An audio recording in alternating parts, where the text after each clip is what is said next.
Shadow Sister. The Unraveling of Sharron Leon. Part 1. Early Signs. Mom. Sharron took my bracelet again. Sherry Leon stood in the doorway of the kitchen, her 10-year-old face flushed with anger. Margaret Leon sighed, setting down her coffee mug. Sharron. Come down here, please. Quote. 13-year-old Sharron sauntered into the kitchen, the very picture of innocence with her wide brown eyes and neatly braided hair. What's wrong? Quote. Did you take your sister's charm bracelet? Margaret asked, studying her middle child carefully. No, Sharron replied without hesitation. Why would I want her stupid bracelet? Quote. Henry Jr., the eldest at 15, rolled his eyes from his spot at the breakfast table. She's lying, Mom. I saw it in her jewelry box when I walked past her room. Sharron shot him a venomous look. You were snooping in my room? Quote. The door was open, and your jewelry box was right there on the dresser with the lid up, Henry Jr. said matter-of-factly. The bracelet was sitting right on top. Margaret crossed her arms. Sharron, go get the bracelet. Fine, Sharron muttered, stomping up the stairs. She returned moments later and thrust the silver charm bracelet at her sister. Here. It's ugly anyway. That's the third time this month, Sharron, Henry Sr. said, lowering his newspaper. We've talked about respecting other people's belongings. I was just borrowing it, Sharron insisted. Without asking, Sherry pointed out, clasping the bracelet around her wrist. That's stealing. It is not stealing when it's family, Sharron retorted. You're just a tattletale. Enough, Henry Sr. said firmly. Sharron, you're grounded this weekend. No mall trip with your friends. But Dad. No buts. Actions have consequences. Margaret watched her middle child storm out of the kitchen with a troubled expression. This wasn't the first time, and something told her it wouldn't be the last. Part 2. School Days. Mrs. and Mr. Leon, thank you for coming in today. Principal Wortham folded his hands on his desk, his expression grave. I'm afraid we have a serious situation involving Sharron. 16-year-old Sharron sat between her parents, arms crossed defensively.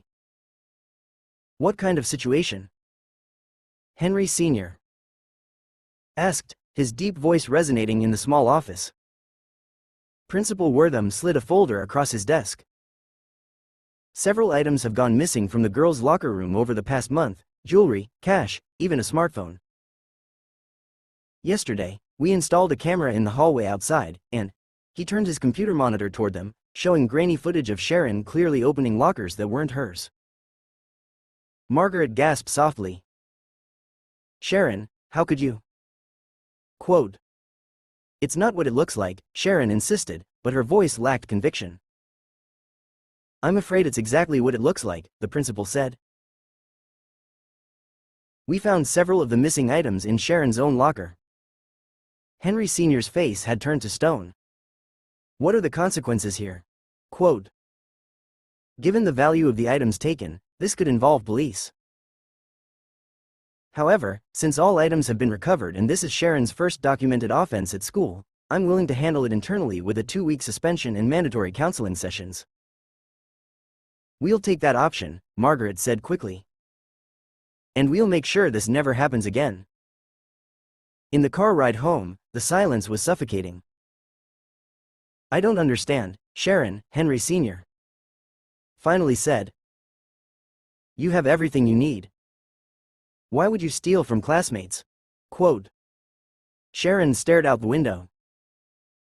They have things I want. Then you work for them, or you ask us, Margaret replied. You don't take what isn't yours. Everyone else gets everything handed to them, Sharron muttered.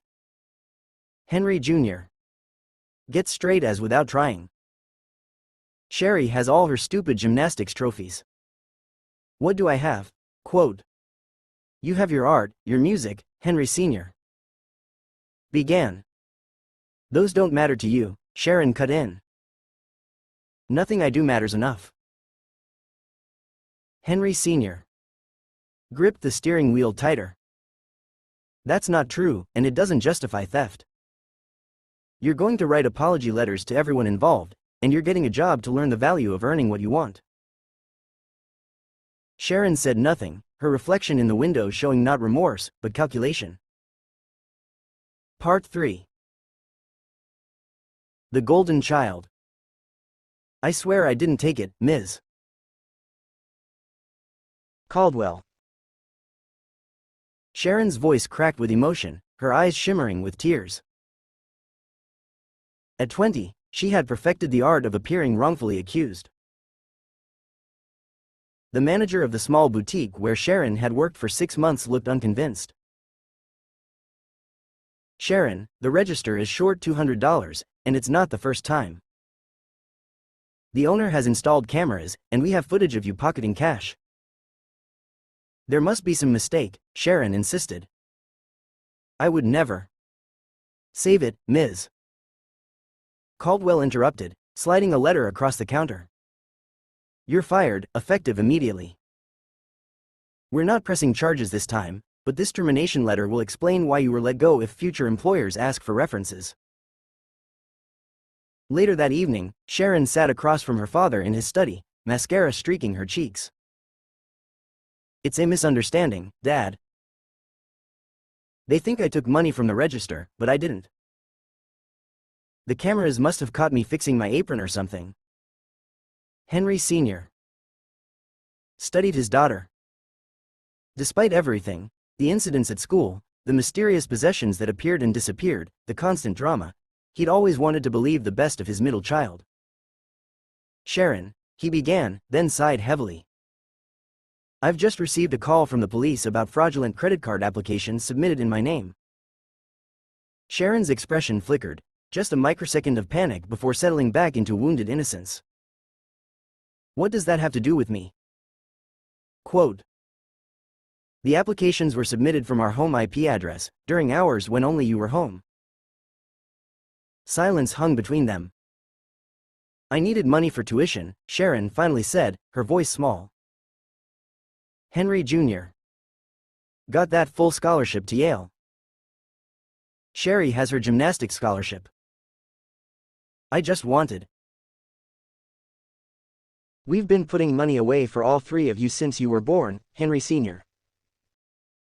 interrupted. You know this. You've never had to worry about tuition.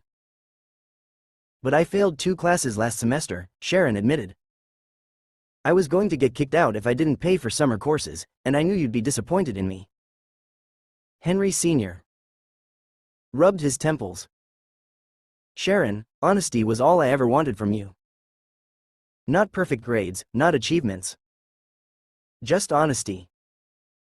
He stared at his daughter for a long moment, then made a decision that would later haunt him. I'm giving you one more chance. I've arranged for you to work at Leon Industries in the accounting department. It's entry level, but it's stable. You can work your way up, prove yourself. But if anything like this happens again, anything at all, there won't be another chance. Relief washed over Sharron's face. Thank you, Daddy. I promise I won't let you down this time. Part 4. Company Woman. The 10 years that followed seemed like Sharron's redemption story. She worked diligently at Leon Industries, climbing from accounting clerk to department manager within 5 years. Her charm and confident manner won over clients and colleagues alike. When the CFO position opened up, Henry Sr. took the bold step of promoting his daughter, despite some reservations from the board. She's earned it, he told Margaret over dinner. She's completely turned her life around. I hope you're right, Margaret replied, squeezing her husband's hand. She certainly talks a good game about all the innovative things she's doing for the company finances. Across town, in her luxurious corner office, Sharron was putting the finishing touches on a transaction, moving several $1 million from the company's main accounts into a series of shell companies she'd carefully established over the years. Her assistant knocked on the door. "Your brother's here to see you, Ms. Leon." Henry Jr., now a successful corporate attorney, strode into the office. "Surprise inspection from your favorite sibling," he joked, but his eyes were sharp as they flicked over her computer screen. Sharron smoothly minimized the window she'd been working on. "To what do I owe this pleasure? I thought you were busy with that merger in Singapore." "Wrapped it up early," Henry Jr.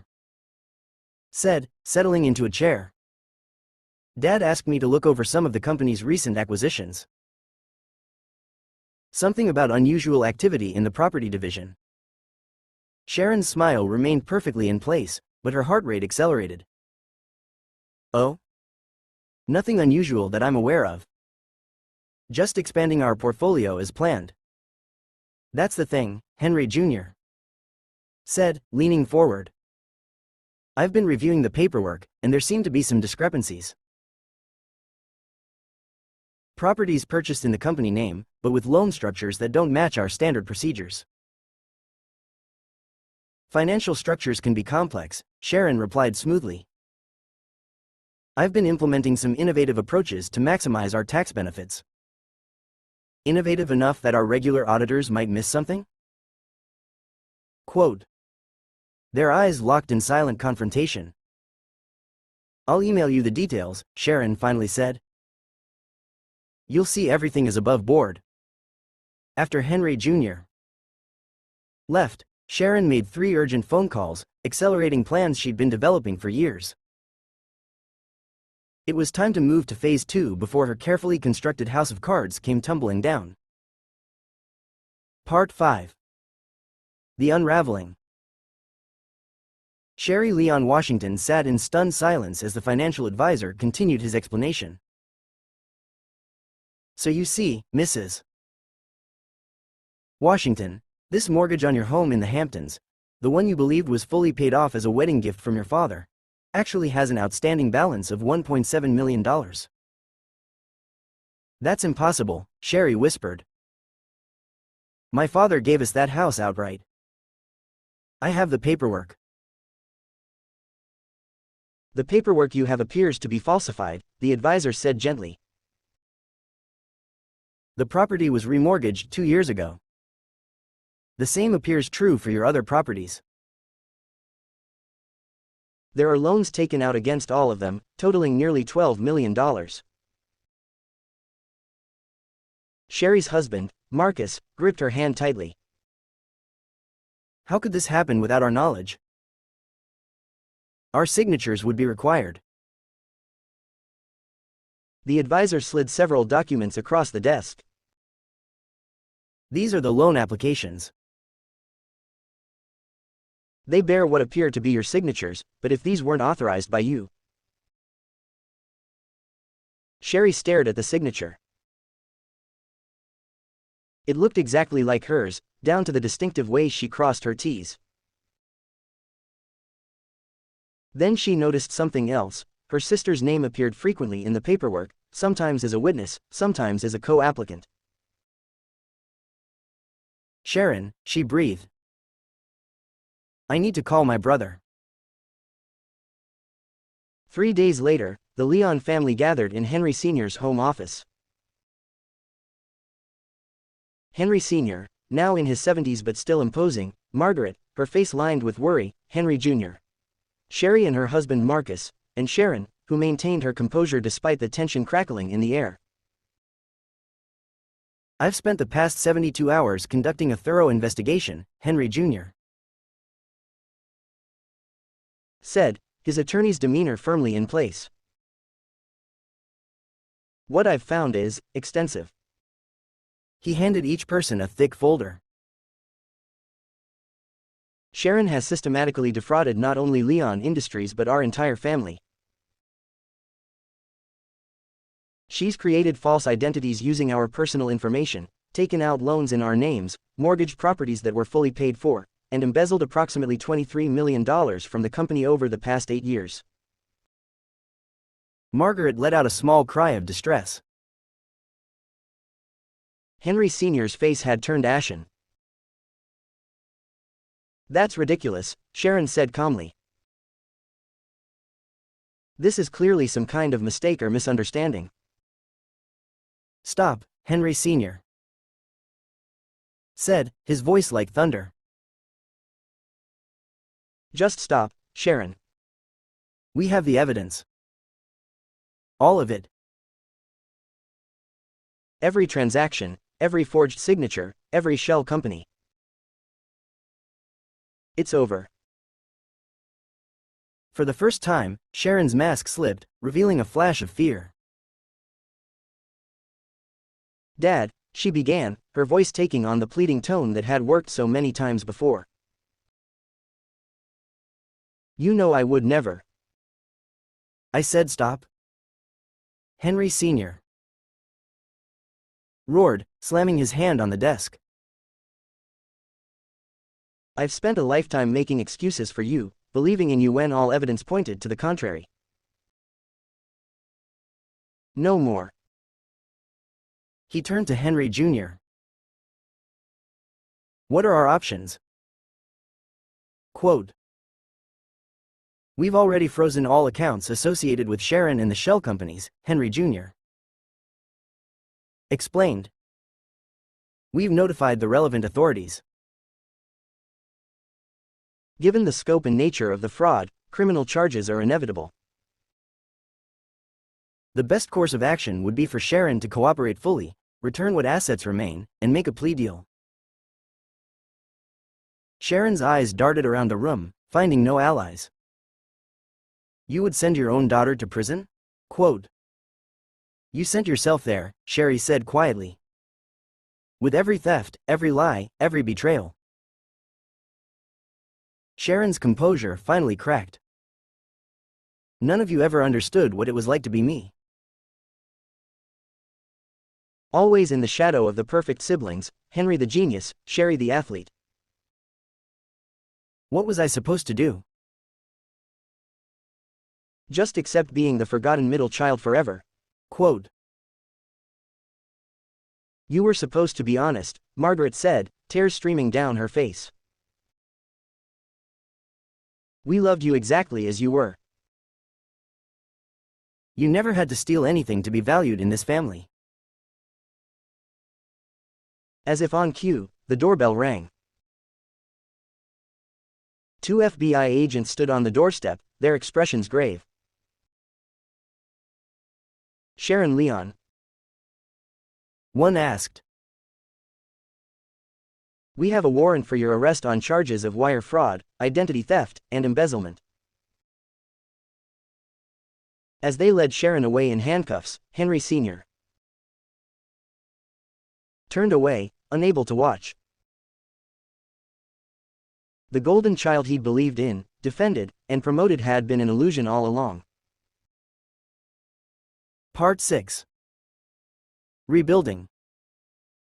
18 months later, the remaining Leon family gathered for Thanksgiving dinner. Henry Sr., looking older but somehow lighter, carved the turkey as his grandchildren, Henry Jr.'s teenage son and daughter, and Sherry's toddler twins, chattered excitedly around the table. The final restitution hearings finished yesterday, Henry Jr. announced. The courts have officially returned all properties to their rightful owners, and the company has recovered about 60% of the embezzled funds. What about the rest? Marcus asked. Spent, Henry Jr. said simply. Luxury goods, offshore accounts we couldn't trace, cash withdrawals. But the important thing is we've reclaimed what's ours, and the company will recover. Sherry bounced her infant son, born just 3 months earlier, on her knee. Have you visited her? She asked her father softly. Henry Sr. nodded. Last week. The minimum security facility is better than I expected. She's teaching art to other inmates. Is she different? Margaret asked. She's still Sharron, Henry Sr. replied. Charming, manipulative in small ways. But the court-mandated therapy seems to be having some effect. She admitted things to me she's never acknowledged before. Will you visit again? Sherry asked. Yes, Henry Sr. said after a moment. She's still my daughter, despite everything. But I'll never trust her with the family or the company again. Some bridges can't be rebuilt. He looked around the table at the faces of his family, his wife of nearly 50 years, his successful son and daughter, their spouses, his grandchildren. So much love, so much to be grateful for. To new beginnings, he said, raising his glass. And to family, the real kind, built on truth. As glasses clinked around the table, Margaret reached over and squeezed his hand. They had weathered the storm together, and though one chair remained empty, the foundation of the family stood stronger than before. The end.